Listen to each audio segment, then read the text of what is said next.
Hello,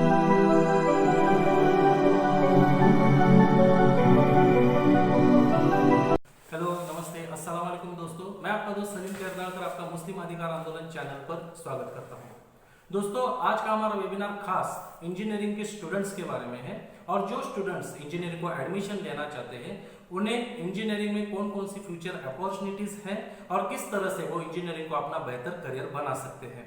तो आज का हमारा विषय है future and opportunities in engineering. तो इसी सब्जेक्ट पर बात करने के लिए आज हमसे जुड़े हुए हैं प्रोफेसर सोहेल सैयद सर, जो इंजीनियरिंग कॉलेज पर डीन है, ट्रेनिंग एंड प्लेसमेंट ऑफिसर है और Maharashtra association training and placement के वाइस प्रेसिडेंट भी। तो चलिए दोस्तों, मैं प्रोफेसर सोहेल सैयद सर से रिक्वेस्ट करता हूं कि वो आज हमें मार्गदर्शन करें। और अगर आप हमारे चैनल पर नए हैं तो चैनल को सब्सक्राइब करें, वीडियो को लाइक करें और ज्यादा से ज्यादा शेयर करें। शुक्रिया।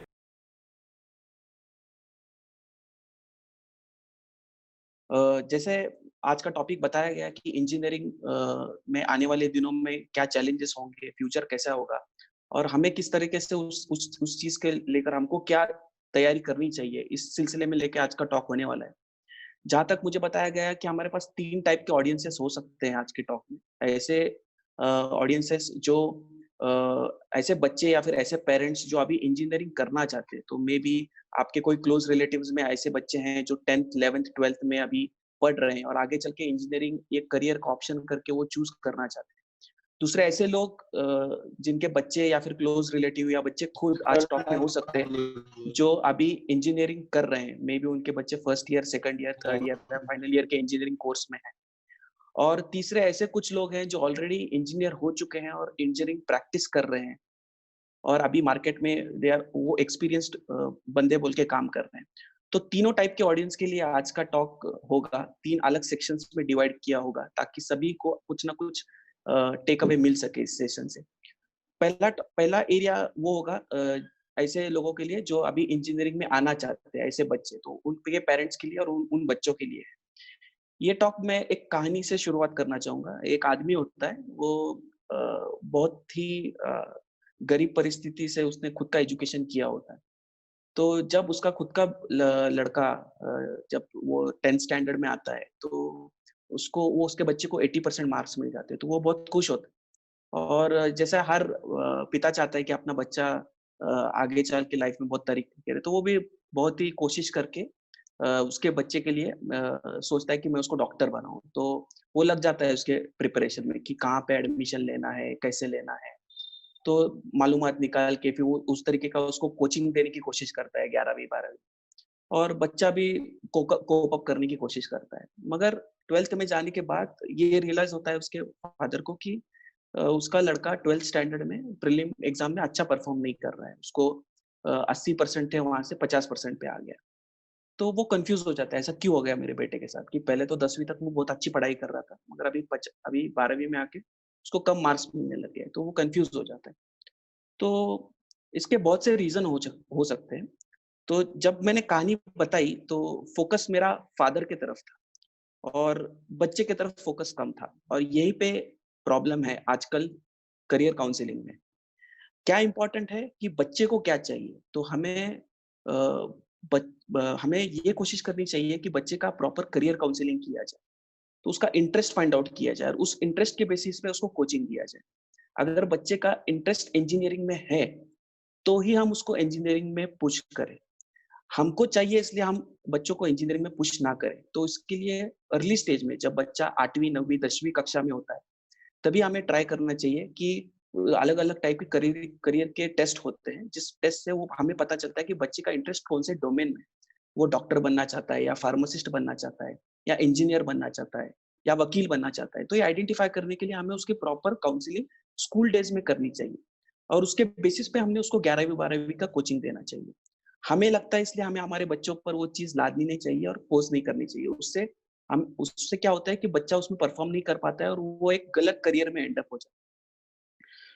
तो कहानी मैंने बताई, मगर ये कहानी मेरे लाइफ से ही रिलेटेड है। वो आदमी कोई नहीं तो मेरे पापा थे और वो लड़का कोई नहीं तो वो मैं खुद था। मेरे अब्बा चाहते थे कि मैं डॉक्टर बनूं, मगर आगे चल के मेरा पैशन इंजीनियरिंग में था और जब तक इंजीनियरिंग अपना पैशन नहीं होगा तब तक हम उसमें 100% दे नहीं पाएंगे और उसमें हम एक्सेल नहीं कर पाएंगे।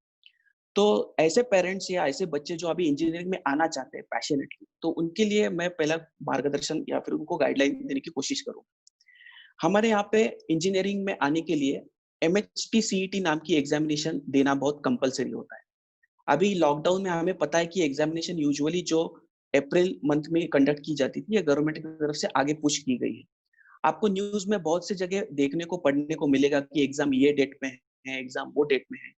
तो कोई भी न्यूज़ या फिर कोई भी व्हाट्सएप के मैसेजेस पे रिलाय मत करें। महासीईटी बोल के एक फोरम है गवर्नमेंट ऑफ महाराष्ट्र का, जो state common entrance test cell संभालता है, और ये सेल ही एग्जामिनेशन के डेट ऑफिशियली रिलीज करता है। तो सभी पेरेंट्स और सभी स्टूडेंट्स से मेरी गुजारिश है कि किसी भी व्हाट्सएप मैसेज या फिर किसी भी फॉरवर्डेड मैसेज पे बिलीव ना करते हुए या फिर किसी भी न्यूज़ पे बिलीव ना करते हुए mahacet.org ये वेबसाइट को कंटिन्यूअसली फॉलो अप दे, ताकि आपको पता चले कि एग्जैक्ट एग्जामिनेशन रिलेटेड क्या हो रहा है।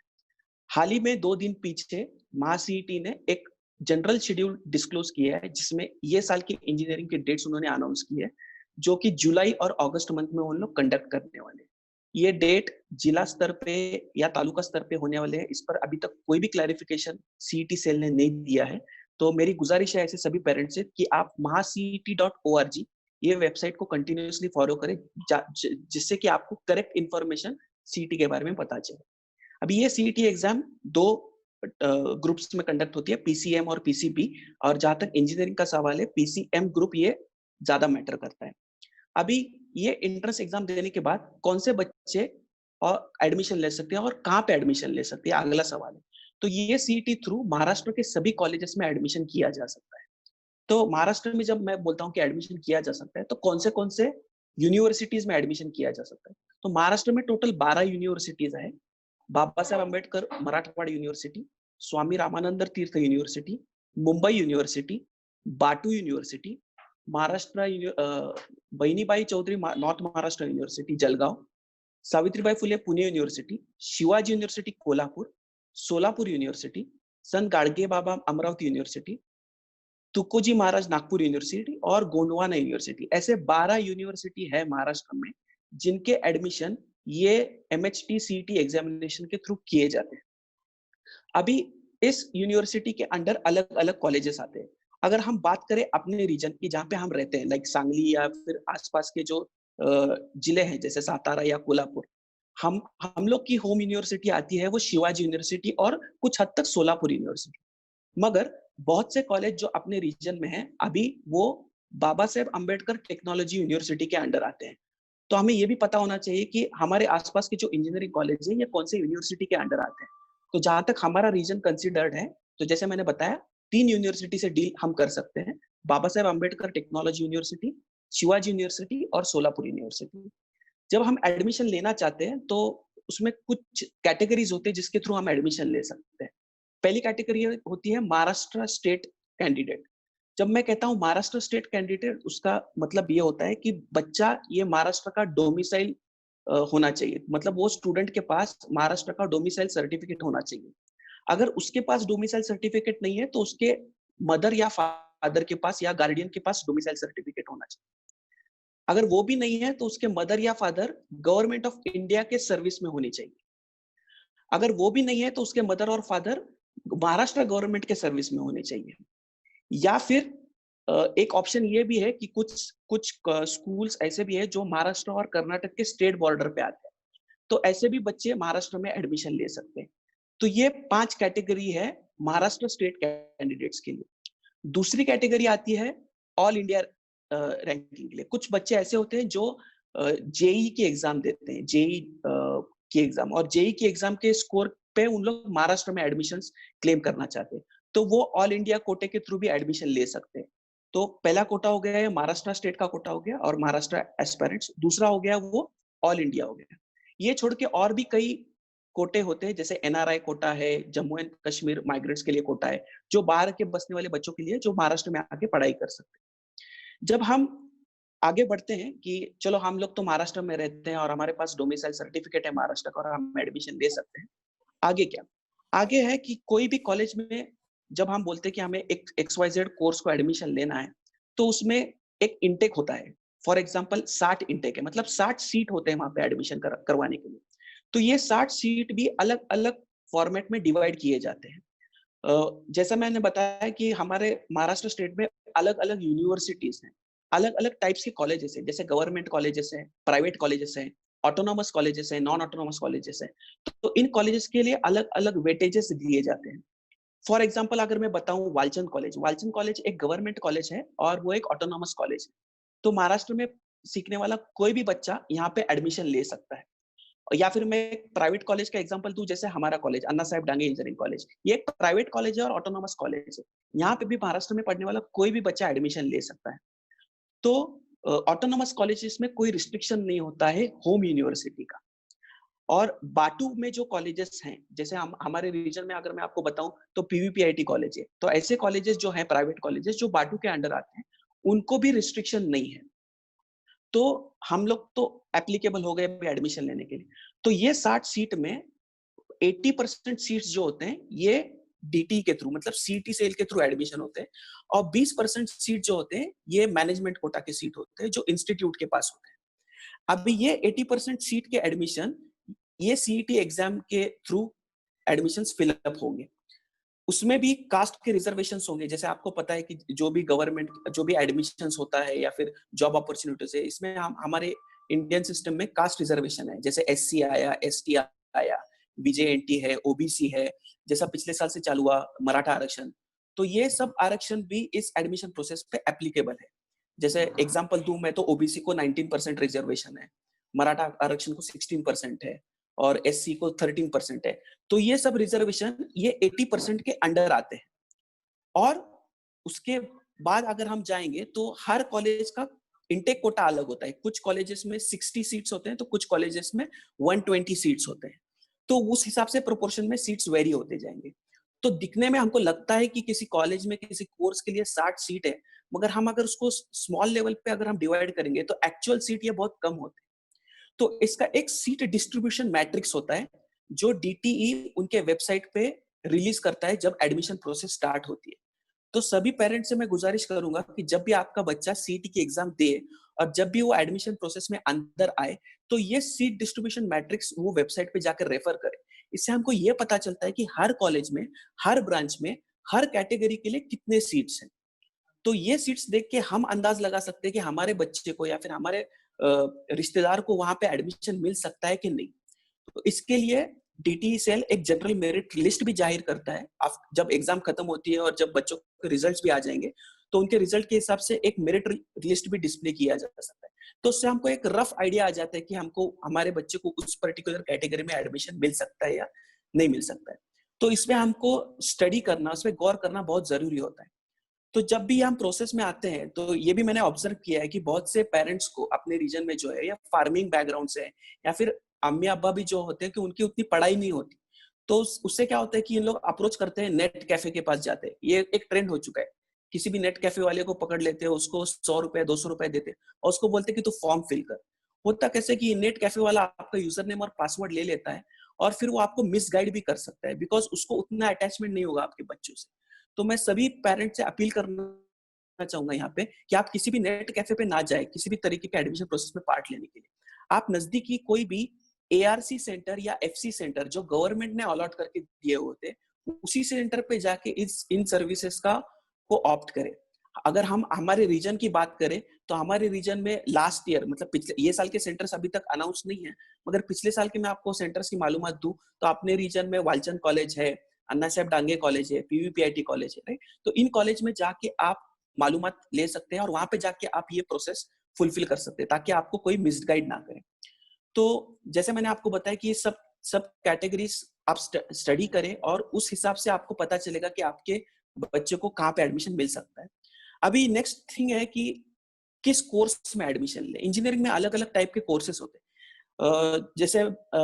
जैसे कि मैकेनिकल इंजीनियरिंग एक कोर्स है और उसके अलाइड कोर्सेस है, जैसे कि प्रोडक्शन इंजीनियरिंग है, ऑटोमोबाइल इंजीनियरिंग है। ये एक कैटेगरी में बनाऊंगा। दूसरी कैटेगरी है सिविल इंजीनियरिंग, जिसके अंदर सिविल आएगा, एनवायरमेंटल आएगा। तीसरी कैटेगरी में बनाऊंगा इलेक्ट्रिकल डोमेन की, जिसके अंदर इलेक्ट्रिकल है, इलेक्ट्रॉनिक्स है, इलेक्ट्रॉनिक्स एंड टेलीकम्युनिकेशन इंजीनियरिंग है।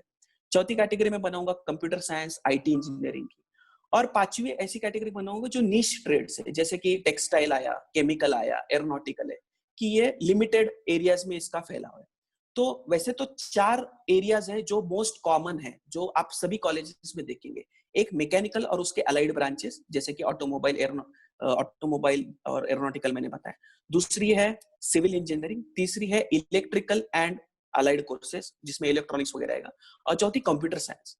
अभी ये भी बहुत पेरेंट्स का होता है कि मैं मेरे बच्चे के लिए कौन से ब्रांच में एडमिशन, तो यहाँ पे किसी और को पूछने से अच्छा पहले आपके बच्चे को किस चीज में इंटरेस्ट है ये ज्यादा मैटर करता है। क्योंकि अगर आपको लगता है कि आपको इलेक्ट्रिकल अच्छा लगता है, तो इसका ये मतलब नहीं कि आपके बच्चे को भी इलेक्ट्रिकल अच्छा लगता होगा। सो इसमें हमको बच्चे का पैशन ज्यादा इंपॉर्टेंट है। जैसे मैंने पहले बताया कि करियर का चॉइस करते समय हमको बच्चे की करियर गाइडेंस टेस्ट लेना चाहिए, ये आइडेंटिफाई करने के लिए कि उसको इंजीनियरिंग में इंटरेस्ट है या नहीं। वैसे हमको ये भी उस करियर टेस्ट के इंजीनियरिंग थ्रू कॉलेज एनालाइज करना को चाहिए उसके कि बच्चे को उसको। मिलने वाला जॉब वो कैसा गाइडलाइन। हेलो,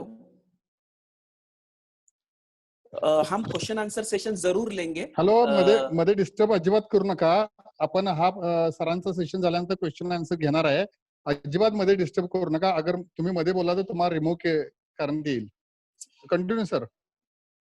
हाँ हाँ, आप कोई भी किसी भी तरीके का डाउट हो तो मैं एंड में सारे डाउट्स क्लियर करूंगा।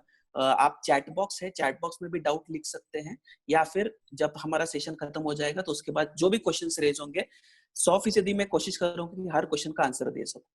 तो मैं बता रहा था कि अलग अलग कैटेगरी के कोर्सेस होते हैं कि उसमें किस कोर्स को हमको ऑप्ट करना चाहिए। तो हमें पहला ये तय करना चाहिए कि उस बच्चे का इंटरेस्ट किस कोर्स में है। तो उसके लिए हमको उसका करियर काउंसलिंग करना बहुत जरूरी होता है। तो उसके लिए भी करियर काउंसलिंग के लिए आप मैं भी करियर काउंसलिंग करता हूँ। तो ऐसे लोगों तक रीच आउट होने की कोशिश करो जो करियर काउंसलिंग आपके बच्चे के कर सके। हम यूजुअली स्टूडेंट्स को 11वीं 12वीं के लिए किसी एकेडमी में एडमिशन लेते, तो उस एकेडमी से भी आप पूछ सकते हो कि करियर काउंसलिंग सांगली या कोल्हापुर या सातारा जिले में कहाँ अवेलेबल है। तो उसके टेस्ट होते हैं और वो टेस्ट से हमको पता चलता है कि हमारे बच्चे का इंक्लिनेशन कौन से ब्रांच की तरफ ज्यादा है। उसके बेसिस पे मैं कहूंगा कि आप रेकमेंड कीजिए, क्योंकि अगर आप मुझे पूछेंगे तो मैं मेरा इंटरेस्ट बताऊंगा और वो आपके बच्चे को सूट करेगा नहीं करेगा ये अलग बात हो जाएगी उससे। अगर आप मुझे जॉब पर्सपेक्टिव से अगर मुझे इन जनरल कोई क्वेश्चन करना चाहेगा तो मैं बताऊंगा कि करंट जॉब सिनेरियो के हिसाब से मैं कंप्यूटर और आईटी इंजीनियरिंग को लास्ट 2-3 साल में बूम ज्यादा है, जॉब अपॉर्चुनिटी ज्यादा है। बट ये ट्रेंड अप्स एंड डाउन्स में जाता है। आज एक ब्रांच को डिमांड ज्यादा होगी, 5 साल बाद किसी और ब्रांच को डिमांड ज्यादा होगी, राइट। तो मैं उस पॉइंट पे भी बाद में आने वाला हूँ कि हमको स्किल डेवलपमेंट के लिए क्या करना चाहिए। तो ये तो एक साइकिल है, तो हमें उस साइकिल पे ज्यादा कॉन्सेंट्रेट नहीं करना चाहिए। तो उस सब चीज, क्योंकि ये हमारे कंट्रोल में नहीं है, तो जो चीज हमारे कंट्रोल में नहीं है हम उस चीज को इग्नोर करते हुए जो चीज हमारे कंट्रोल में हम उस पर फोकस करना चाहिए। तो हमारे कंट्रोल में क्या है, हमारे बच्चे का इंटरेस्ट, तो हमें उस पर ज्यादा फोकस करना चाहिए कि उसका इंटरेस्ट ग्रुप कौन सा है, और उसी तरीके से हमको उसको 11th-12th में गाइड करना चाहिए, और उसी तरीके से हमने उसके चॉइस फिल करनी चाहिए। तो जैसे मैंने बताया कि सीट डिस्ट्रीब्यूशन मैट्रिक्स आता है डीटीई की वेबसाइट पे, हर कॉलेज में, हर ब्रांच के लिए, हर कैटेगरी में कितने सीट्स देंगे, उस हिसाब से हम हमारा खुद का चॉइस प्रिपेयर कर सकते हैं। तो ये चॉइस प्रिपेयर करते समय मैं पहला रिकमेंडेशन सभी पेरेंट्स को ये देना चाहूंगा कि आप पहले ऑटोनोमस कॉलेजेस को प्रिफर ज्यादा करें। तो क्यों? तो ये भी एक सवाल होता है कि ऑटोनोमस कॉलेजेस क्यों प्रेफर करें। सी, ऑटोनोमस कॉलेजेस जो है उनको फ्रीडम होता है कि वो करिकुलम रेगुलर बेसिस पे अपडेट कर सकते हैं। करिकुलम मतलब सिलेबस। होता कैसा है कि सिलेबस हम कंटिन्यूसली अपडेट किए तो हम इंडस्ट्री को जो रिक्वायरमेंट है वो हम हमारे सिलेबस में ला सकते हैं, और ये फ्लेक्सिबिलिटी ऑटोनोमस कॉलेजेस के पास ज्यादा होती है। तो मेरा सभी पेरेंट्स से ये अपील होगा कि आप पहला प्रेफर करें कि आपके बच्चे को ऑटोनोमस कॉलेजेस में एडमिशन लेने की कोशिश करें, और फिर आप ऑप्ट करें नॉन ऑटोनोमस कॉलेज में, कि जैसे मेरिट है आपके बच्चे के मार्क्स है वो हिसाब से आप, और जो ब्रांच आपके बच्चे को चाहिए वो हिसाब से मेरिट स्कोर में आप वो ऐसे चॉइसेस दे सकते हैं। नेक्स्ट क्वेश्चन हो कि कितने चॉइसेस दे सकते हैं। तो डीटीए 300 चॉइस अलाउड करता है। तो 300 बहुत चॉइस होते हैं, मतलब किसी कॉलेज का किसी ट्रेड आपको ऑप्ट करना है तो आप, फॉर एग्जांपल मुझे वालचंद में कंप्यूटर चाहिए या फिर मुझे अन्ना साहेब डांगे कॉलेज में कंप्यूटर चाहिए, तो ये एक चॉइस हो गया मेरा, एक कॉलेज और एक ब्रांच का कॉम्बिनेशन। ऐसे में टोटल 300 चॉइस दे सकता हूँ, और 300 चॉइस में मेरा फॉर्म स्क्रॉल होगा। अभी ये फॉर्म चेक कैसे होते हैं डीटी की तरफ से? सबसे पहले जो स्टूडेंट का मेरिट रैंक फर्स्ट है उसका फॉर्म पहला पिक किया जाता है डीटी के द्वारा, और उसका पहला चॉइस उन लोग चेक करते हैं, और जो चॉइस उसने ऑप्ट किया है वो चॉइस उसको अलॉट हो जाता है। फिर दूसरे बच्चे का चॉइस फॉर्म पिक किया जाता है, और फिर तीसरे बच्चे का, चौथे बच्चे का, एंड सो ऑन, ऐसे लास्ट बच्चे तक का चॉइस पिक किया जाता है। तो ये बहुत इंपॉर्टेंट है कि हम हमारा चॉइस प्रॉपरली एंटर करें। फॉर एग्जाम्पल, अगर मैंने चॉइस देते समय पहला एक XYZ कॉलेज दे दिया, जिसका मैं किसी भी कॉलेज का यहाँ पे नाम नहीं लेना चाहता, तो XYZ कॉलेज पिक किया जिसमें से फॉर एग्जाम्पल प्लेसमेंट्स कम हो रहे हैं, और मैंने ऐसा कॉलेज 1 नंबर चॉइस पे डाल दिया, तो और मेरे मार्क्स अच्छे हैं, तो मुझे वो कॉलेज फर्स्ट चॉइस में ही अलॉट हो जाता है।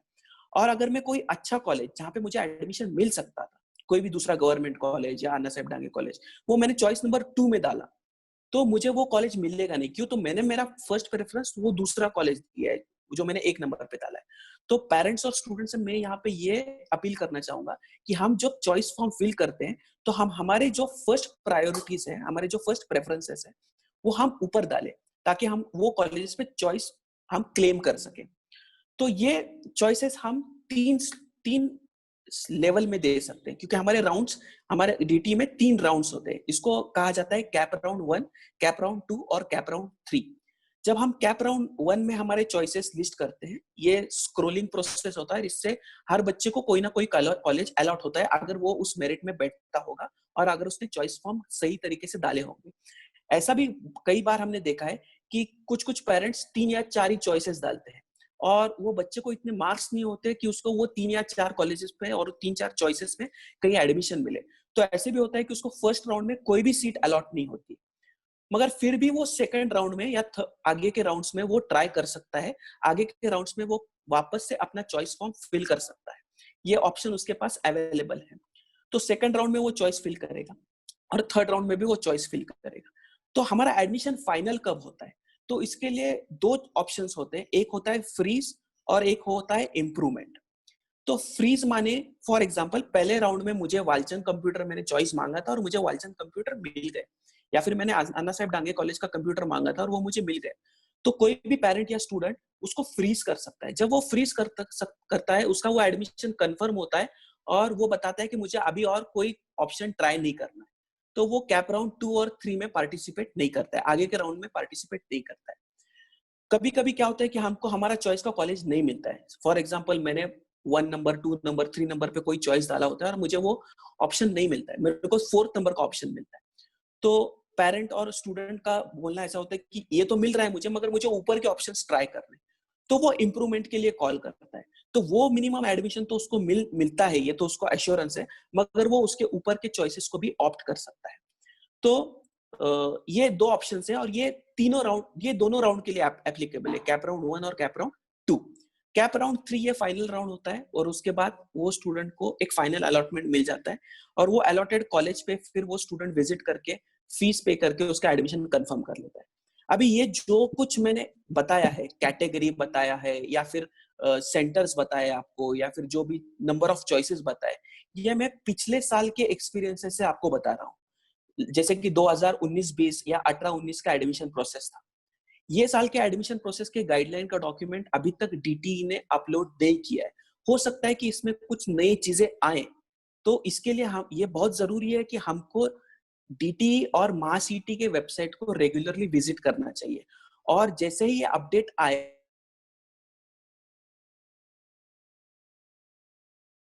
वहां पे जाके हम इंफॉर्मेशन कलेक्ट करें, और किसी भी इंटरनेट कैफे में जाके कोई भी तरीके का इंफॉर्मेशन कलेक्ट ना करें। तो जो भी मैंने आपको अभी तक का गाइडेंस दिया है, तो ये पिछले साल के रेफरेंसेस से है। इसमें कोई भी चेंज होगा तो डीटी के वेबसाइट को आप जरूर रेफर करें। तो मैंने जैसे आपको बताया कि ये अलग अलग ट्रेड हैं, कैटेगरी ऑफ ट्रेड्स मैंने आपको बताया। तो ये ट्रेड के हिसाब से हम लोग ऑप्शंस चॉइस कर सकते हैं। मैंने आपको अपील किया कि जॉब के हिसाब से कंप्यूटर आईटी है, मगर मैं ऐसा कहीं पे भी नहीं बोलूंगा कि आप कंप्यूटर का एडमिशन लो, बिकॉज फिर वो एक पर्सनल पर्सपेक्टिव हो जाता है। क्योंकि मैं खुद एक कंप्यूटर इंजीनियर हूँ, तो मेरे एग्जांपल्स में आपको बहुत से टाइम पे कंप्यूटर साउंड करेगा, मगर मैं किसी भी ट्रेड को आप ऑप्ट करो, ऐसा मैं रिकमेंडेशन नहीं दूंगा।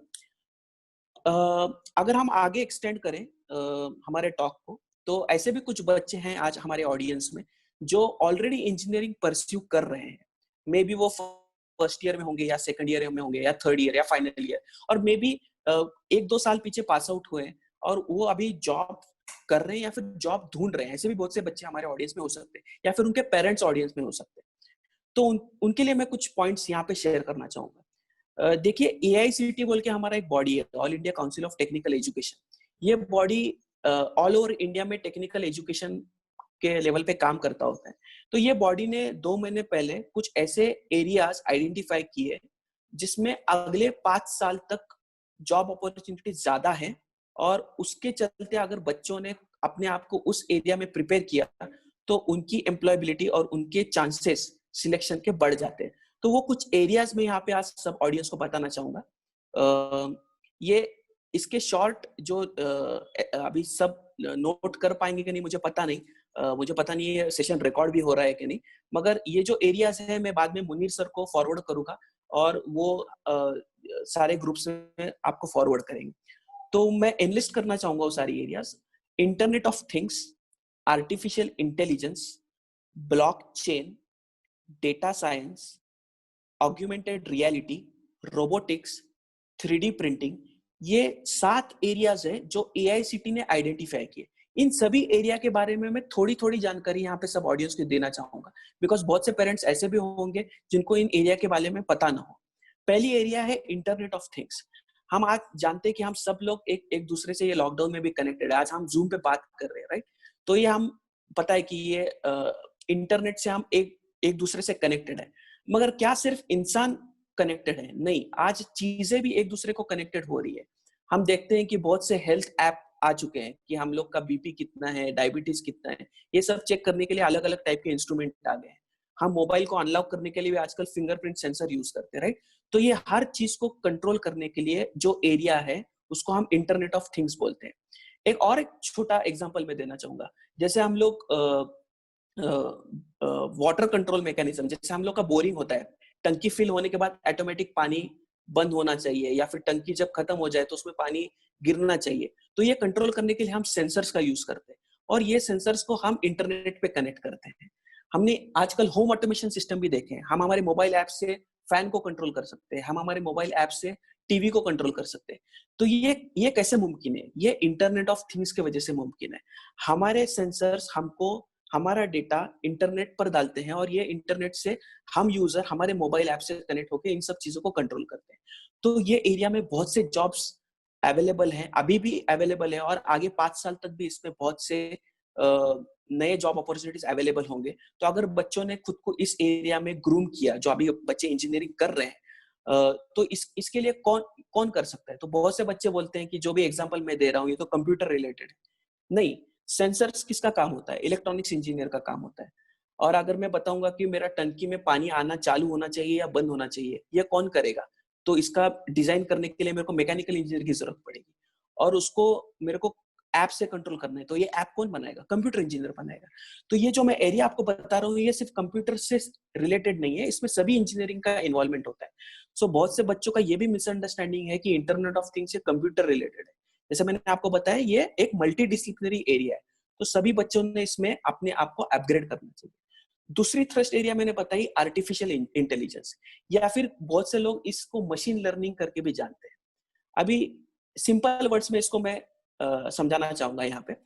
देखो, हम ह्यूमंस काम करते हैं, हम लोग काम करते हैं, तो हमारे पास दिमाग होता है। तो हमारे दिमाग में एक न्यूरॉन्स बोल के एक बायोलॉजिकल कंपोनेंट होता है, जिससे हम लोग जिससे हमको सोचने की क्षमता अल्लाह ने प्रोवाइड की है, राइट?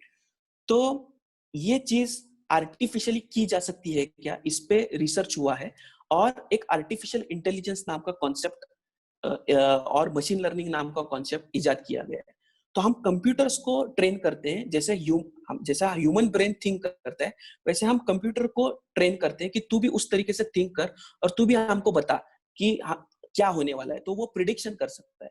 तो हम लोग बताते हैं कि अभी हम लोग को सबको पता है कि पिछले साल सांगली एरिया में फ्लड्स आए थे, और ये साल भी हम लोग बहुत जगह से सुन रहे हैं कि ये साल भी फ्लड्स आएंगे।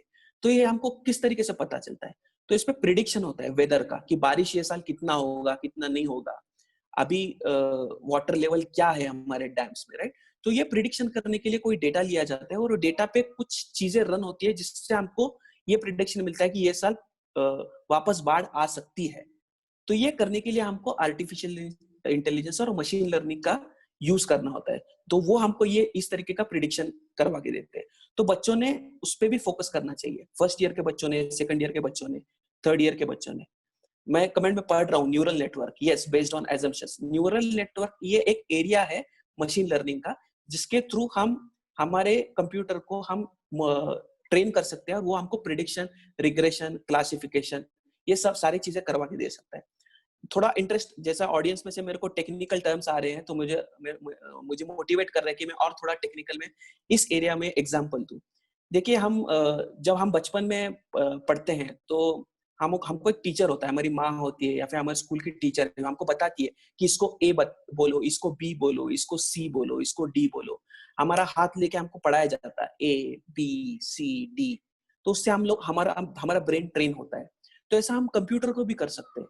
तो एक ट्रेनर है हमारे पास जो बोलता है कि ऐसा इनपुट आया तो इसको ये आउटपुट है। इनपुट क्या है? हाथ ऐसे चला तो इसको ए बोलते हैं, हाथ ऐसे चला तो इसको बी बोलते हैं, राइट? तो इसको हम बोलते हैं कि ट्रेनर के साथ पढ़ाई करो। तो इसको हम बोलते हैं सुपरवाइज्ड लर्निंग बोलते हैं इसको, कि हमारे पास एक सुपरवाइजर है, एक माँ है, एक टीचर है जो हमको बता रहे कि ऐसे करो।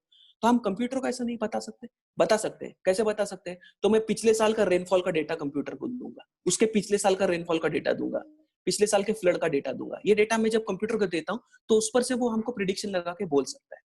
कभी कभी ऐसा भी होता है कि बच्चा खुद से भी सीखता है अर्ली डेज में। हर चीज क्या उसको माँ सिखाती नहीं है, हर चीज क्या उसको टीचर सिखाती नहीं। तो वो ऑब्जर्व करता रहता है। एक छोटा बच्चा है, वो देखता है कि ये एक जानवर है जो 4 पैर पे चल रहा है, ये एक आदमी है मेरे घर में जो 2 पैर पे चल रहा है। तो वो डिस्टिंग्विश करता है कि हाँ, ये इंसान है और ये जानवर है। स्टार्ट में उसको पता नहीं चलता है कि जानवर के टाइप्स क्या है। तो वो खुद से धीरे धीरे धीरे सीखता है उससे। पहले उसको घोड़ा और गधे में फर्क समझ में नहीं आता है, दोनों 4 पैर पे चल रहे हैं, दोनों जानवर है, मगर धीरे धीरे वो सीखता है। तो इसको हम बोलते हैं कि अनसुपरवाइज्ड है। तो यहाँ पे उसको कोई सुपरवाइजर नहीं है बताने के लिए। तो वो अगर खुद से सीख सकता है तो हम कंप्यूटर को नहीं कर सकते। हम कंप्यूटर को भी उस तरीके से सेल्फ लर्निंग में डाल सकते हैं। तो ये कंप्यूटर में हम डाल सकते हैं, मगर ये सिर्फ कंप्यूटर इंजीनियर करेगा ऐसे में का काम नहीं है। तो ये हम मशीन पे भी अप्लाई कर सकते हैं। जैसे कि हम जानते हैं कि आज लॉकडाउन हो चुका है, तो बहुत से प्रोडक्शन फर्म जहाँ पे आदमी काम करते थे, आज शटडाउन हो चुके हैं और वहाँ पे प्रोडक्शन का काम बंद हो चुका है। तो अगर ये प्रोडक्शन प्लांट्स भी अगर हम ऑटोमेट कर सकते हैं, और जैसे आदमी वहाँ पे काम करते हैं, अगर वहाँ पे रोबोट खड़ा होकर काम करे, तो रोबोट को काम करने के लिए, सिखाने के लिए, जैसे रोबोटिक्स एक एरिया है, उसको सिखाने के लिए हमको मशीन लर्निंग या आर्टिफिशियल इंटेलिजेंस का यूज करना होता है। तो जैसे मैंने पहले एरिया के बारे में बताया कि एक मल्टी डिसिप्लिनरी एरिया है, वैसे ये भी एरिया एक मल्टी डिसिप्लिनरी, कि ये सिर्फ कंप्यूटर इंजीनियर का काम नहीं है। मैकेनिकल इंजीनियरिंग में भी मशीन लर्निंग के बहुत से एप्लीकेशन है। एनवायरमेंटल इंजीनियरिंग, जैसे मैंने आपको रेनफॉल का एग्जांपल बताया, रेनफॉल में कौन काम करता है? एनवायरमेंट इंजीनियर्स काम करते हैं। सिविल डोमेन में भी, तो हर डोमेन में हमको इसके एप्लीकेशंस मिलेंगे। तो बच्चों ने खुद को एक ही ब्रांच में रिस्ट्रिक्ट नहीं करना चाहिए।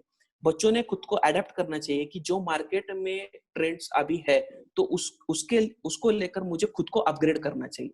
तो एक कंस्टेंट होता है बच्चों का कि मेरे को एक सिलेबस दिया है, वो सिलेबस का मैं पढ़ाई करूं और मैं मार्क्स मिलाऊं।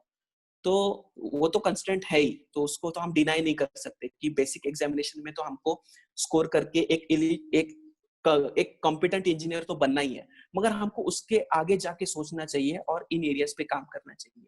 आगे मैंने कुछ एरियाज बताए, जैसे डेटा साइंस है, ऑगमेंटेड रियलिटी है, वर्चुअल रियलिटी बोलते हैं हम इसको। वर्चुअल रियलिटी मतलब ये हमको ओल्ड एज ग्रुप में यूजफुल ज्यादा हो सकता है, या फिर ये हमको कुछ ऐसे सिनेरियोज में यूजफुल हो सकता है जहाँ पे हम फिजिकली नहीं जा सकते हैं। फॉर एग्जाम्पल, अभी एयरपोर्ट है, तो एयरपोर्ट, अभी मैं एयरपोर्ट पे विजिट नहीं करता हूँ, मगर अगर मैं कोई वर्चुअल रियलिटी का टूल किट अगर मैं डालूंगा आंख पे, तो उस वर्चुअल रियलिटी के टूल किट से मैं यहाँ पे बैठ के कोई भी एयरपोर्ट घूम के देख सकता हूँ। तो ऐसे भी टेक्नोलॉजीज, वीआर सेट्स बोलते हैं हम उसको। तो बहुत से यंग जनरेशन को इसके बारे में पता होगा, पेरेंट्स कम्युनिटी में अवेयरनेस नहीं होगा, मगर आजकल की जनरेशन बहुत फॉरवर्ड है, उनको ये चीजें ज्यादा जल्दी अडेप्ट होती है। तो ये वीआर सेट्स यूज करके हम किसी भी रियल लाइफ सिचुएशन को हम वर्चुअल फॉर्म में ला सकते हैं और उसका हम डिप्लॉय कर सकते हैं। तो ऐसे भी प्रोजेक्ट्स बहुत से मार्केट में आ रहे हैं जिसमें स्टूडेंट्स खुद को ट्रेन कर सकते हैं, और यह किसी भी डोमेन में हो सकता है, इलेक्ट्रिकल डोमेन में हो सकता है, सिविल इंडस्ट्रीज में हो सकता है, बिकॉज ट्रांसपोर्टेशन में इसका ज्यादा यूज है कि जिस चीज में मैं फिजिकली नहीं जा सकता इंट्रोस्पेक्ट करने के लिए, वहां का एक वर्चुअल एनवायरनमेंट क्या मैं यहाँ बैठ के क्रिएट मेरे को मिल सकता है क्या? तो इसका एप्लीकेशन सिविल इंजीनियरिंग डोमेन में बहुत ज्यादा है, तो इस पे हमको गौर करना चाहिए। 3D प्रिंटिंग है, तो ऐसे बहुत से एरियाज हैं जहाँ पे स्टूडेंट्स खुद पे काम कर सकते हैं। जब हम इस पर काम करते हैं तो यूजुअली बहुत से टाइम पे ऐसा होता है कि स्टूडेंट्स खुद को टेक्निकल डोमेन में ज्यादा अपग्रेड करने की कोशिश करते हैं, और जब हम इंजीनियरिंग में आते हैं, एक इंजीनियरिंग कॉलेज में एडमिशन लेते हैं, तो सब पेरेंट्स का और सभी बच्चों का एक चॉइस होता है कि मेरे बच्चे को या फिर मुझे, जब मैं कॉलेज में हूँ तभी मुझे कैंपस में से जॉब लग जाए। अभी मैं खुद एक ट्रेनिंग एंड प्लेसमेंट ऑफिसर हूँ, तो मुझे पता है जब भी बच्चे आते हैं एडमिशन इंक्वायरीज के लिए, तो बहुत से टाइम पेरेंट्स की ये इंक्वायरीज होती है कि यहाँ पे प्लेसमेंट कितना होता है और कैंपस जॉब कितने, बिकॉज बाहर जाके जॉब ढूंढने से अच्छा जब बच्चा कॉलेज में हो और उसमें उसका सिलेक्शन हो जाए, तो इससे अच्छी बात कोई और नहीं हो सकती। तो उस सिलसिले में भी कुछ गाइडेंस मैं यहाँ पे आज ऑडियंस को देना चाहूंगा, बिकॉज यहाँ पे ऐसे भी बच्चे हैं जो इंजीनियरिंग परस्यू कर रहे हैं।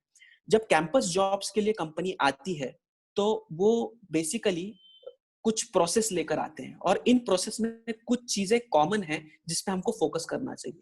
पहली ऐसी चीज है वो है एप्टीट्यूड। एप्टीट्यूड माने एप्टीट्यूड माने ये बेसिक मैथमेटिक्स है जो बच्चों ने उनके स्कूल डेज में सीखा होता है। तो इस एप्टीट्यूड पे बच्चों ने बहुत ही गौर करना चाहिए। बहुत से बच्चे ऐसे हैं कि वो टेक्निकल चीजों पे ही कॉन्सेंट्रेट ज्यादा करते हैं कि मुझे मैकेनिकल इंजीनियरिंग में पैशन है तो मैं मैकेनिकल पे फोकस करूंगा, कंप्यूटर पे फोकस करूंगा, इलेक्ट्रॉनिक्स पे फोकस करूंगा। वो सब्जेक्ट्स में ज्यादा खुद को इन्वॉल्व करके लेते हैं, और उनका फोकस ये कॉम्पिटिटिव एग्जाम्स के जो क्वेश्चंस होते हैं जैसे एप्टीट्यूड क्वेश्चन, इस पर वो फोकस नहीं करते। तो हमारा स्टडी चाहिए इस एरिया में भी। तो मैं रेकमेंड करूंगा हर बच्चे को जो इंजीनियरिंग कर रहा है, उसने प्रैक्टिस करना चाहिए। एटलीस्ट जब वो सेकंड ईयर और थर्ड ईयर में है, तो उसने रोज 20 प्रॉब्लम्स एप्टीट्यूड के सॉल्व करना कंपलसरी है, रोज। ये एक रूटीन हैबिट बच्चों ने लगानी चाहिए। रोज, मैं कहता हूँ रोज, every day 20 problems of aptitude. ये मैं हमेशा मेरे बच्चों को बताता हूँ कि 20 प्रॉब्लम्स एप्टीट्यूड सेकंड ईयर और थर्ड ईयर जब वो इंजीनियरिंग में होते हैं। बिकॉज कंपनी कब आएगी आपको हायर करने के लिए? जब आप फाइनल ईयर में होंगे, जब आप 7th सेमेस्टर में जाएंगे, तो आपके पास उसके पहले का ही टाइम है जिसमें आप खुद को प्रिपेयर कर सकते हो। सो 20 प्रॉब्लम्स एप्टीट्यूड के आप रोज प्रिपेयर करेंगे। उसके लिए आप कुछ अच्छे अच्छे बुक्स रेफर कर सकते हैं, जैसे कि RS अग्रवाल है, जैसे कि वेबसाइट से भी है, जैसे कि इंडिया बिक्स वेबसाइट है, और अपने रीजन में भी बहुत से ट्रेनिंग इंस्टीट्यूट्स है अच्छे जो एप्टीट्यूड का स्पेशल कोचिंग परफॉर्म करते हैं। सी ये कोचिंग लेना बहुत जरूरी है, क्योंकि और जो कॉलेजेस अपने रीजन में है वो कॉलेजेस में भी एप्टीट्यूड का ट्रेनिंग प्रोवाइड किया जाता है। अगर मैं हमारे कॉलेज की बात करूं, अन्ना साहेब डांगे इंजीनियरिंग कॉलेज, जहाँ पे मैं पढ़ा, तो ये पोर्टफोलियो मैं खुद देखता हूँ, तो हम हर बच्चे को 100 घंटे का एप्टीट्यूड ट्रेनिंग प्रोवाइड करते हैं जब वो सेकंड ईयर और थर्ड ईयर में होता है, ताकि वो जब बी फाइनल ईयर में आए वो उस स्किल में कम ना पड़े। तो सब्जेक्ट का नॉलेज भी उसको मिलता है और एप्टीट्यूड की प्रैक्टिस भी उसकी हो जाती है। दूसरा एरिया जो बहुत इंपॉर्टेंट है वो है सॉफ्ट स्किल्स।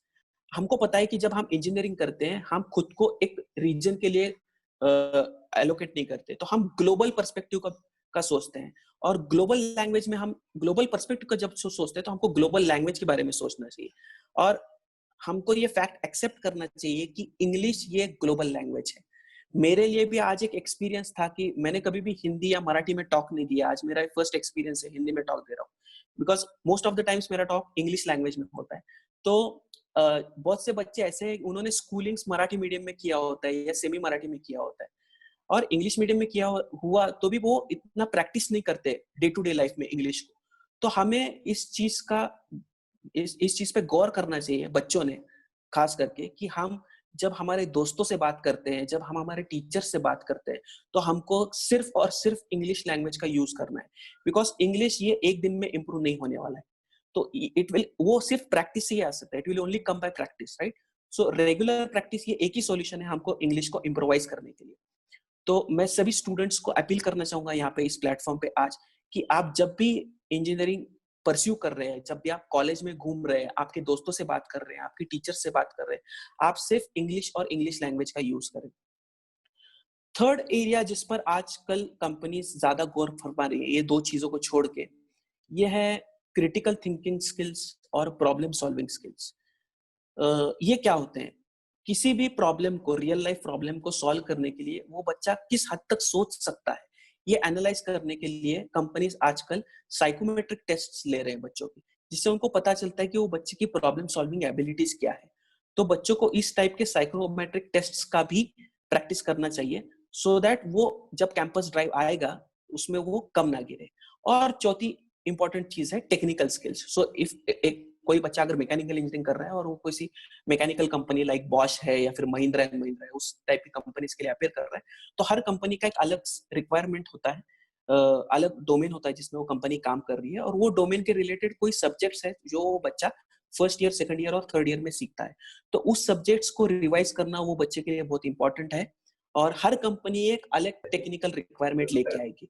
सो 3 चीजें कॉमन है सभी स्टूडेंट्स के लिए, इररिस्पेक्टिव ऑफ कौन से ब्रांच में हो: एप्टीट्यूड, इंग्लिश स्पीकिंग और प्रॉब्लम सॉल्विंग स्किल्स या फिर क्रिटिकल थिंकिंग स्किल। और चौथा स्किल जो है टेक्निकल स्किल्स, ये कंपनी वाइज और ब्रांच वाइज वेरी करता है। इसके अलावा स्टूडेंट ने और क्या चीजों पे गौर करना चाहिए? हम सब बोलते हैं कि इंग्लिश ये ग्लोबल लैंग्वेज और प्रैक्टिस करनी चाहिए, बट आजकल बहुत से प्रोजेक्ट्स जो कंपनीज, मल्टीनेशनल कंपनीज काम करते हैं, ये अब्रॉड के प्रोजेक्ट्स होते हैं। और ये अब्रॉड के प्रोजेक्ट्स सिर्फ USA, UK, Australia, New Zealand, Canada, इन कंट्रीज को रिस्ट्रिक्ट न करते हुए कुछ और कंट्रीज में भी है, जैसे जापान है, जर्मन है। तो ऐसे कंपनीज के लिए भी प्रोडक्ट्स बनाए जाते हैं बाय इंडियन कंपनीज, वो कोर मैन्युफैक्चरिंग के होंगे या फिर आईटी के होंगे।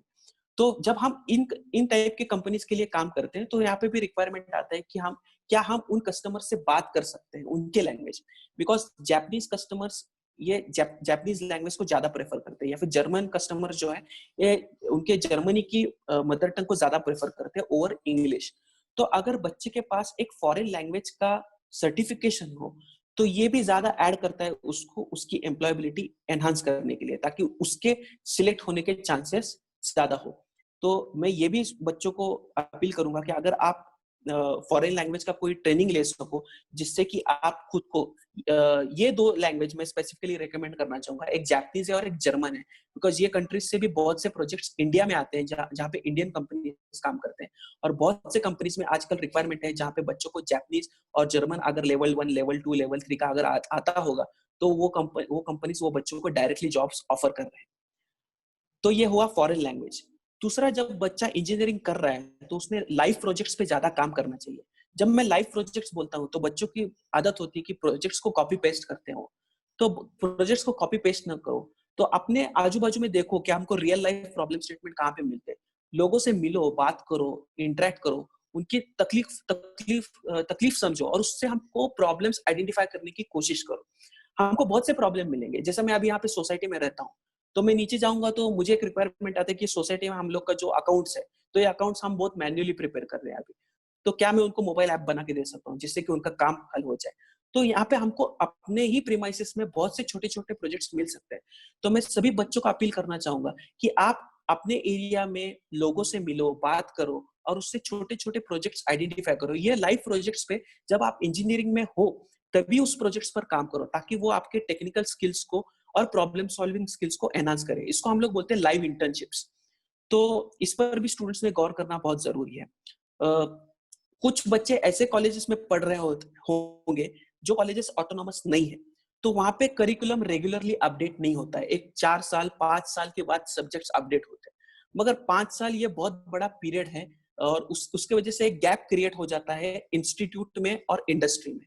तो ऐसे बच्चों को मैं रेकमेंड करूंगा कि आप रिलाय मत रहो कि बाबा मैं सिर्फ कॉलेज के सब्जेक्ट्स ही पढ़ूंगा और उससे मेरे को जॉब लग जाएगा। तो ऐसे बच्चों को मैं कहूंगा कि आप ऑनलाइन रिसोर्सेस का यूज करो, जैसे कि स्वयं है, जो एक फ्री पोर्टल है जो हमारे गवर्नमेंट ने लॉन्च किया है, जहाँ पे बच्चे ऑनलाइन पढ़ सकते हैं। एनपीटीएल एक पोर्टल है जहाँ पे बच्चे जाके ऑनलाइन कोर्सेज पढ़ सकते हैं। या फिर कोई इंडस्ट्री कोर्सेज अगर बच्चों को करना है, तो कोई पेड पोर्टल्स भी है, जैसे कि कोर्सेरा है, यूडेमी है। तो इस पोर्टल्स पे जाके जो ट्रेंडिंग टेक्नोलॉजीज है, इस टेक्नोलॉजीज पे के कोर्सेज अगर आप स्टडी करो और खुद को उसमें अपग्रेड करो, तो आप खुद की एम्प्लॉयबिलिटी के चांसेस बढ़ाएंगे उस चीज को लेकर। एक मोटिवेट करने के लिए, खुद की बड़ाई करने के लिए नहीं, बट एक मोटिवेट करने के लिए। अब मैं खुद एक टीचर हूँ और एक टीपीओ, तो मैं खुद भी इस लॉकडाउन सिचुएशन में मैंने यूडेमी पे 7 कोर्सेज किए, क्योंकि मुझे भी पता नहीं कि आगे चल के अगर स्लो एजुकेशन में स्लो डाउन हुआ तो मैं आगे क्या करूंगा? तो उसके लिए मैंने भी खुद को टेक्नोलॉजी फ्रंट पे अपग्रेड करना चाहिए, राइट? तो ये एक मोटिवेशन मैं उन लोगों के लिए भी दूंगा जो ऑलरेडी जिनके पास जॉब है या फिर खुद का बिजनेस है, इंजीनियरिंग प्रैक्टिस कर रहे हैं। तो रिलैक्स मत रहो, खुद को हमेशा अपग्रेड करने की कोशिश करो उन एरियाज में। मैंने आपको एरियाज बताए, ये 7 एरियाज में जॉब ज्यादा आने वाले, तो क्या हम खुद को इन एरियाज में अपग्रेड कर सकते हैं? जैसे हम लॉकडाउन में अभी कोविड का सिचुएशन चल रहा है, तो मैं इसका एक एग्जांपल दूंगा आपको। ये लॉकडाउन में एक बहुत बड़ा नीड सामने आया है, बहुत से स्कूल्स और कॉलेजेस बंद है, तो ऑनलाइन लर्निंग का एक कल्चर बहुत सामने आया है। आज हम लोग जूम में बात कर रहे हैं, राइट? तो ये वेबिनार भी एक ऑनलाइन प्लेटफॉर्म है, नहीं तो हम ये कहीं पे हॉल में ये प्रोग्राम करते, राइट?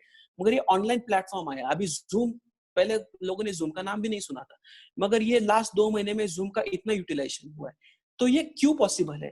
क्योंकि ये प्लेटफॉर्म्स, अगर पहले किसी ने सोच के उसका प्रोडक्ट, आज बहुत से लोग इसको एनकैश कर रहे हैं। तो हमको खुद को अडेप्ट करना बहुत जरूरी है चेंजिंग सिचुएशंस को लेके। तो कुछ कंपनीज है जैसे बायजूस, अभी बायजूस हम टीवी पर ऐड देखते हैं, तो ये बायजूस कंपनी क्या करती है, तो बच्चों को ऑनलाइन लर्निंग ऐप प्रोवाइड करती है, स्कूल गोइंग स्टूडेंट्स या 11th-12th स्टैंडर्ड। तो इनमें बहुत से जॉब अपॉर्चुनिटीज आजकल बच्चों का अवेलेबल है। मेरे खुद के कॉलेज के 3 बच्चों को इस लॉकडाउन पीरियड में जॉब लगा है, 10 लाख पैकेज का जॉब लगा है बायजूस में।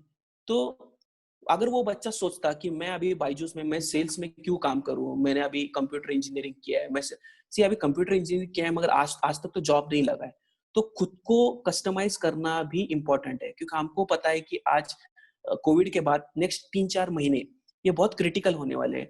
मार्केट डाउन है, इकोनॉमी डाउन है, तो जॉब अपॉर्चुनिटीज इमीडिएटली, अभी जो बच्चे फाइनल ईयर में पढ़ रहे हैं, इमीडिएटली जॉब ओपनिंग्स तो आएंगे नहीं, मगर जो बच्चे 3rd ईयर में, 2nd ईयर में, उनको ज्यादा टेंशन लेने की जरूरत है नहीं, बिकॉज उनको अभी पास आउट होने के लिए 1-2 साल का पीरियड है, तब तक इकोनॉमी ग्रो होगी और तब तक और जॉब अपॉर्चुनिटीज आएंगी। तो मैं वापस रिपीट करता हूँ, जो चीज हमारे कंट्रोल में नहीं है वो चीज पे हम ना सोचे तो बेहतर रहेगा। जॉब रहेगा कि नहीं, हम लोग सिर्फ चर्चा करते, रहेगा कि नहीं, फिर नहीं होगा, फिर जॉब नहीं रहेंगे तो फिर मैं क्या करूं, ये सोचने से अच्छा हम अगर अभी जाएंगे और खुद को अपग्रेड करेंगे, ऑनलाइन कोर्सेज प्रेफर करेंगे इन डोमेन्स में, तो हम कॉन्फिडेंट रहेंगे कि मार्केट अगर हिला भी तो हम खुद को परफॉर्म करके। एक कमेंट आया है आईआईटी बॉम्बे का स्पोकन ट्यूटोरियल, यस, वो भी एक प्लेटफॉर्म है, ओपन और फ्री प्लेटफॉर्म, जहाँ पे स्टूडेंट्स किसी भी आसपास के रिमोट सेंटर पे खुद को लॉग इन करके स्पोकन ट्यूटोरियल के कोर्सेज ले सकते हैं और फ्री सर्टिफिकेशंस जनरेट कर सकते हैं। अभी यूजुअली जब कैंपस इंटरव्यूज होते थे तो बहुत सी कंपनी हमारे कॉलेज में जब आते थे तो उन लोग बच्चों को कुछ कॉमन क्वेश्चंस पूछते थे, जैसे कि खुद के बारे में बताओ, इंट्रोड्यूस योरसेल्फ हम बोलते हैं उसको। तो इन क्वेश्चंस के अगर आप रिहर्स करो और खुद के आंसर्स प्रिपेयर करो तो ये भी आपको हेल्प करेगा लॉन्ग टर्म में। तो मैं सारे बच्चों को अपील करूंगा, जो मैं कुछ कॉमन क्वेश्चंस बता रहा हूँ इंटरव्यू के, आप इस पर भी फोकस कीजिए। जैसे कि इंट्रोड्यूस योरसेल्फ, दूसरा है why do you want to join this company, आप इस कंपनी को के इंटरव्यू के लिए क्यों बैठे हो और आप इस कंपनी को क्यों ज्वाइन करना चाहते हो। तो हर कंपनी एक अलग एसेंस लेके आएगी, जैसे कि टाटा कंसल्टेंसी सर्विस है, कैपजेमिनी है, तो इसके बारे में हमको पहला स्टडी करना जरूरी होता है। तो जो भी कंपनी हमारे कॉलेज में आने वाली है रिक्रूटमेंट करने के लिए, तो उस कंपनी की पूरी जानकारी हमको लेनी चाहिए और उसके लिए हमको हमारे टीपीओ से इंटरेक्ट करना चाहिए, हमें वो कंपनी की वेबसाइट विजिट करना चाहिए, हमको एक्सप्लोर करना चाहिए कि वो कंपनी किस क्लाइंट के लिए काम करती है, वो कंपनी किस टाइप के प्रोडक्ट्स पे काम करती है, वो कंपनी के प्रीवियस केस स्टडीज उनके वेबसाइट पे अवेलेबल होते हैं, तो हमको डाउनलोड करके हमको उसका स्टडी करना चाहिए, ताकि जब हमको ये क्वेश्चन पूछा जाए that why you want to join this company, हम उसका कुछ तो रेफरेंस उनके वेबसाइट के डेटा से दे के हम उनको ये कन्विंस करने की कोशिश करें कि हम आपकी कंपनी के लिए बेस्ट सूटेड है। जब हमको एक क्वेश्चन आता है इंट्रोड्यूस योरसेल्फ, तो इंट्रोड्यूस योरसेल्फ में भी ज्यादा पर्सनल लाइफ के बारे में न बताते हुए आपके टेक्निकल फ्रंट के बारे में आप ज्यादा इंट्रोड्यूस कीजिए। जैसे कि मैं एक एग्जांपल दूंगा कि मैं अगर ये बताऊं कि मैं सुहेल सैयद हूँ, मेरे पिताजी ये करते हैं, मेरी मम्मी ये करती है, मेरे को 2 भाई है, मेरा बड़ा भाई ये करता है, मेरा छोटा भाई है। कंपनी को इस चीज में इंटरेस्ट नहीं है, कंपनी इसमें इंटरेस्ट है कि आप किस ब्रांच में आपने इंजीनियरिंग किया है, पहला आपने आपके सब्जेक्ट्स छोड़ के और कौन से वर्कशॉप्स अटेंड किए हैं, आपने कौन से सर्टिफिकेशंस किए हैं, आपने कौन से लाइव प्रोजेक्ट्स पे काम किया है, आपने कितने इंटर्नशिप्स किए हैं, आपको कोई फॉरेन लैंग्वेज आती है कि नहीं। तो ये चीजें अगर आप आपके सेल्फ इंट्रोडक्शन में रखोगे तो आपका प्रोफाइल और ज्यादा स्ट्रांग होगा। तो इस तरीके से आप खुद का सेल्फ इंट्रोडक्शन ज्यादा से ज्यादा 5 to 6 सेंटेंसेस में बनाओ। ऐसा भी नहीं होना चाहिए कि आपको सेल्फ इंट्रोड्यूस करने के लिए बोल दिया और आप लगे हो 5-10 मिनट के लिए। तो ऑप्टिमम टाइम पीरियड में भी हम आंसर करें। और ऐसा भी नहीं होना चाहिए कि इंट्रोड्यूस योरसेल्फ है बताया और बच्चे ने आंसर ऐसा किया, आई एम सुहेल सैयद। तो एक साइलेंस क्रिएट हो जाता है और इंटरव्यू को पता चलता है कि ये बच्चा इंटरेक्टिव नहीं है और वहीं पे उसके चांसेस रिड्यूस हो जाते हैं। तो ये 2 कॉमन क्वेश्चन मैंने आपको बताई। एक बहुत बड़ा कॉमन क्वेश्चन आगे चल के इंडस्ट्री में आने वाला है जो हर इंटरव्यू में पूछा जाएगा, और वो है कि जब लॉकडाउन था मार्च, अप्रैल और मई मंथ में, आपने खुद के डेवलपमेंट के लिए क्या किया? तो बहुत से बच्चे बताएंगे कि हमारे कॉलेज वाले ऑनलाइन लेक्चर ले रहे थे और हम वो ऑनलाइन लेक्चर अटेंड कर रहे थे और असाइनमेंट सॉल्व कर रहे थे। ये तो सभी लोग कर रहे थे। आपने स्पेशल ऐसा क्या किया? आपने कौन से सर्टिफिकेशन ये लॉकडाउन पीरियड में किए? आपने कौन से टेक्निकल स्किल्स एक्वायर किए? ये आपके एटीट्यूड को जस्टिफाई करेगा और इसमें आपके चांसेस ज्यादा बढ़ेंगे सिलेक्शन के लिए। तो जो बच्चों ने अभी तक किया होगा तो उनको मैं अप्रिशिएट करता हूँ। अगर जो बच्चे ने अभी तक शुरुआत नहीं की है या फिर यहाँ पे जो पेरेंट्स है जिनके बच्चे अभी इंजीनियरिंग कर रहे हैं, तो आप आपके बच्चों को पूछे कि ये लॉकडाउन पीरियड में बाबा तूने ऑनलाइन मोड में कौन से सर्टिफिकेशंस किए, कौन से वेबिनार अटेंड किए, जैसे आप आज यहाँ पे वेबिनार अटेंड कर रहे हो। तो इन चीजों का नॉलेज गेन करके खुद को अपग्रेड करना बहुत जरूरी है। तो ये एक हो गया एक थर्ड कॉमन क्वेश्चन जिसपे स्टूडेंट्स प्रिपेयर कर सकते हैं। और जो कॉलेजेस में कंपनी आ रही है तो वो कंपनी के बेसिस पे कुछ कॉमन टेक्नोलॉजीज होते हैं, उस टेक्नोलॉजी को लेकर, जैसे कंपनी मैन्युफैक्चरिंग डोमेन में है तो मैन्युफैक्चर में हमको पता होना चाहिए कि इसमें theory of machine subject mechanical या फिर स्ट्रक्चर ऑफ मटेरियल्स चाहिए, या फिर कोई सिविल का कंपनी है तो सिविल में एसीसी सीमेंट्स करके कोई कंपनी हायरिंग करने के लिए आ रहा है तो उसको सीमेंट का ज्यादा इंटरेस्ट है, तो आपको सीमेंट और उसके मिक्सिंग प्रोसीजर के रिलेटेड जो भी सब्जेक्ट्स रहेंगे आपके करिकुलम में कंक्रीट के रिलेटेड, तो उसका रिवीजन आपको ज्यादा करना चाहिए। एनवायरमेंट के सब्जेक्ट्स को पीछे रख देंगे तो भी चलेगा। अगर आप कंप्यूटर इंजीनियरिंग के स्टूडेंट हो और आपके पास से टीसीएस आ रहा है तो आपको पता है कि उनको सी और डेटा स्ट्रक्चर ज्यादा लगता है, तो आप उस पर ज्यादा फोकस करो। तो इस तरीके से कंपनी स्पेसिफिक हमको टेक्निकल चीजों पे भी गौर करना चाहिए। आप किसी भी इंजीनियरिंग में एडमिशन ले, आज एक एरिया है वो मैंडेटरी है, हर बंदे को आना चाहिए, किसी भी इंजीनियर को आना चाहिए, वो है प्रोग्रामिंग। बहुत से लोग बोलते हैं कि प्रोग्रामिंग ये कंप्यूटर इंजीनियर्स का काम है, तो मेरा इस चीज को आंसर है नो। देखो कॉमर्स भी अगर कोई बंदा करता है, अगर कोई बीकॉम भी होगा तो उसको टैली आना चाहिए, राइट? टैली क्या है? ये कंप्यूटर सॉफ्टवेयर है, तो उसको कंप्यूटर का नॉलेज तो होना चाहिए। तो आज वर्ल्ड उस लेवल पे पहुंच गया है कि कंप्यूटर लिटरेसी और कंप्यूटर इफिशिएंसी ये सिर्फ कंप्यूटर इंजीनियर्स के लिए ना होते हुए ये सबके लिए अवेलेबल है। तो अगर कॉमर्स ग्रेजुएट्स, आर्ट्स ग्रेजुएट्स को भी अगर ये चीजें एप्लीकेबल है, अगर मैं आर्ट्स का एग्जांपल दूं तो कंटेंट राइटर होते हैं जो आर्टिकल्स लिखते हैं, तो उनको आर्टिकल्स लिखने के लिए किस चीज का यूज करना पड़ता है? वर्ड, पावर पॉइंट, ये चीज उनको यूज करना पड़ती है। ये कहाँ पे आते हैं? तो ये कंप्यूटर पे यूज होते हैं। तो इस कंप्यूटर टूल्स और सॉफ्टवेयर्स पे हमको खुद को ग्रूम करना बहुत जरूरी है। तो ऐसे कुछ सॉफ्टवेयर्स में आप यहाँ पे रेकमेंड करना चाहूंगा जो बच्चों ने उस पर काम करना बहुत जरूरी है। तो इररिस्पेक्टिव ऑफ इंजीनियरिंग जो आप ऑप्ट कर रहे हो, आप मैकेनिकल इंजीनियरिंग करो, आप कंप्यूटर करो, इलेक्ट्रॉनिक्स करो, इलेक्ट्रिकल करो, कोई भी इंजीनियरिंग करो, आपको एक प्रोग्रामिंग लैंग्वेज आना बहुत जरूरी है, मैंडेटरी है। कौन सा प्रोग्रामिंग लैंग्वेज अगर आप मुझे पूछोगे तो मैं आप पे छोड़ूंगा, ऑफ योर चॉइस। अगर आपको चाहिए कि आपको कहीं से तो शुरुआत करना है तो मैं रेकमेंड कर रहा हूँ कि आप सी प्रोग्रामिंग लैंग्वेज से स्टार्ट कर सकते हो। तो आप ट्यूटोरियल्स पॉइंट करके एक वेबसाइट है जहाँ पे सी लैंग्वेज का बहुत ही अच्छे तरीके से दिया हुआ मटेरियल है। आपको बहुत मटेरियल मिलेगा नेट पे, स्पोकन ट्यूटोरियल पे मिलेगा, एनपीटीएल पे मिलेगा।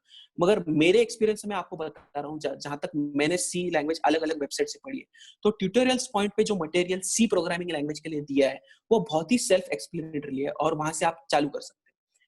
उसके बाद आपको कॉन्फिडेंस आने के बाद आप एडवांस्ड प्रोग्रामिंग लैंग्वेजेस पे जंप कर सकते हो। जैसे कि अगर किसी को ऑब्जेक्ट ओरिएंटेड प्रोग्रामिंग लैंग्वेजेस में जंप करना है तो वो सी प्लस प्लस, जावा, पाइथन, इन लैंग्वेजेस पे फोकस कर सकता है। कुछ बच्चे ऐसा भी प्रेफर करते हैं कि मैं डायरेक्ट पाइथन पढ़ लूं, तो वो भी ओके। तो जैसे मैंने बताया कि प्रोग्रामिंग लैंग्वेज ऑफ चॉइस, तो अगर आपको पाइथन पढ़ना है तो पाइथन के लिए जहां तक मैंने मटेरियल्स एक्सप्लोर किए तो आप सबको पता होगा इन्फोसिस नाम का कंपनी, राइट? बच्चों को यहाँ पे पता होगा। तो इन्फोसिस का एक प्लेटफॉर्म है इन्फीटीक्यू नाम का। तो ये इन्फीटीक्यू प्लेटफॉर्म पे वो पाइथन का फ्री कोर्स देते हैं। तो ये कोर्स इस प्लेटफॉर्म पे अगर आप जाओगे तो आपको फ्री में पाइथन का एक वीडियोस मिलेंगे और असाइनमेंट्स मिलेंगे जिससे कि आप पाइथन सीख सकोगे। मैंने खुद वो मटेरियल देखा है, इसलिए मैं रेकमेंड करूंगा। जैसे मैं सी को ट्यूटोरियल्स पॉइंट रेकमेंड कर रहा हूँ, वैसे मैं पाइथन के लिए इन्फोसिस का इन्फिटिक्यू प्लेटफॉर्म रेकमेंड करूंगा। तो एक प्रोग्रामिंग लैंग्वेज हर बंदे को आना चाहिए। अपार्ट फ्रॉम दैट, आपके ब्रांच के हिसाब से आपके कुछ सॉफ्टवेयर टूल्स है, जैसे कि आप अगर इलेक्ट्रॉनिक्स और इलेक्ट्रिकल या ईएनटीसी ब्रांच से बिलोंग करते हो तो आपको साइलैब, मैटलैब ऐसे जो टूल्स है इस पर आपका प्रोफिशिएंसी होना चाहिए। अगर आप मैकेनिकल इंजीनियर हो तो कैड कैम के टूल्स पे आपका होना चाहिए। अगर आप सिविल इंजीनियरिंग के स्टूडेंट्स हो तो आपका स्टैड प्रो, ईटैब और ऑटोकैड, रिविट ये टूल्स है, इस पर आपका हैंड्स ऑन होना चाहिए। तो ये जो सॉफ्टवेयर्स हैं, बिकॉज ये सॉफ्टवेयर्स पे अगर आप प्रोफिशिएंसी गेन करोगे तो आपको डिजाइन में जॉब मिलेगा। अगर आपकी सॉफ्टवेयर्स में प्रोफिशिएंसी नहीं होगी तो आपको प्रोडक्शन में जॉब मिलेगा या फिर आपको क्वालिटी में जॉब मिलेगा, मतलब ऑन साइट जॉब मिलेगा, मैकेनिकल या सिविल डोमेन में या इलेक्ट्रिकल डोमेन में। बहुत से बच्चों के रिक्वायरमेंट होते हैं कि मेरे को साइट जॉब नहीं चाहिए, मेरे को ऑफिस जॉब चाहिए। ऑफिस जॉब मिलने के लिए हमको पहले डिजाइन में खुद का प्रोफाइल बिल्ड करना बहुत जरूरी होता है। उसके लिए हमको सॉफ्टवेयर में नॉलेज गेन करना बहुत जरूरी है।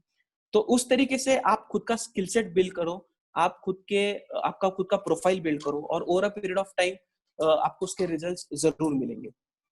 जो लोग ऑलरेडी जॉब में हैं, क्विकली क्वेश्चन आंसर सेशन के आपको जाना है, आई कैन अंडरस्टैंड। जो लोग ऑलरेडी जॉब में भी है या फिर जो लोग प्रैक्टिस कर रहे हैं इंजीनियरिंग, उनके लिए भी मेरी एक सलाह है कि हमको कंफर्ट जोन के बाहर आना चाहिए। बिकॉज एक साल में हमने ही देखा, हमारे रीजन में हमने 2 नेचुरल कैलेमिटीज फेस की। एक था फ्लड्स और अभी immediately we are facing Covid now. तो ये आगे चल के भी ऐसे सिचुएशंस आ सकते हैं, तो हमको खुद को एडेप्टिव रखना चाहिए और एडेप्टिव रखते हुए हमको अलग अलग करियर पाथ्स के ऑप्शंस हमारे सामने ओपन रखने चाहिए, ताकि हम कोई अगर वर्स्ट सिनेरियो आए उसको लेकर हम खुद को अपग्रेड करके हम नए तरीके से भी स्टार्ट कर सके। बिकॉज सिचुएशंस हमारे कंट्रोल में नहीं होती है, कुछ चीजें हमारे कंट्रोल में नहीं होती है, मगर खुद का लर्निंग ये हमारे जरूर कंट्रोल में है। तो उस पर अगर हम काम करें तो बेहतर रहेगा।